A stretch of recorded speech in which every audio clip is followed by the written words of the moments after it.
Chapter 6 का question number 29 जो कि आरबीएससी मेन एग्जाम 2022 में पूछा गया है भाई। क्या है question? Why reflex arc have evolve in animals.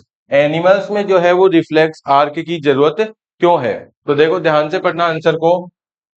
Because the thinking process of the brain is not fast enough.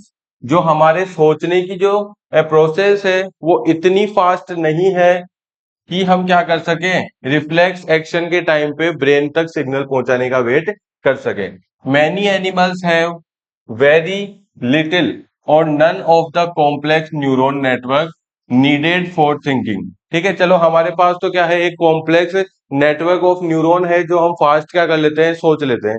लेकिन कई एनिमल्स ऐसे भी होते हैं जिनके पास बहुत ही कम है या तो या बिल्कुल भी नहीं है क्या, complex neuron network needed for thinking. Thinking के लिए जो न्यूरॉन्स चाहिए उनका नेटवर्क कई एनिमल्स के पास में बहुत कम है और कई के पास है ही नहीं।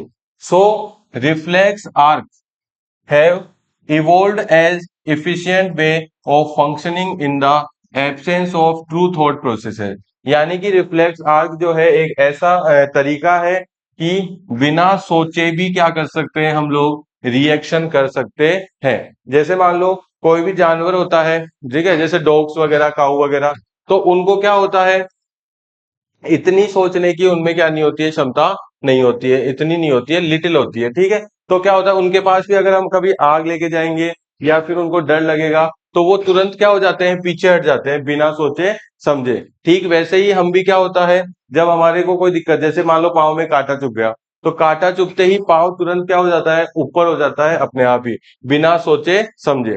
इसलिए थिंकिंग प्रोसेस पर हम क्या नहीं रह सकते, डिपेंड नहीं रह सकते, क्योंकि जब तक सोचकर ब्रेन क्या करेगा, रिप्लाई करेगा, तब तक हो सकता है हमारे साथ क्या हो जाए, जो जैसे हाथ जल जाए या फिर कांटा चुभ जाए। तो ये सब चीजें जो है, इसलिए जो है रिफ्लेक्स आर्क क्या करा गया है, इवोल्व किया गया है, ताकि इतना टाइम ना लगे और हम तुरंत क्या कर सके, रिएक्ट कर सके।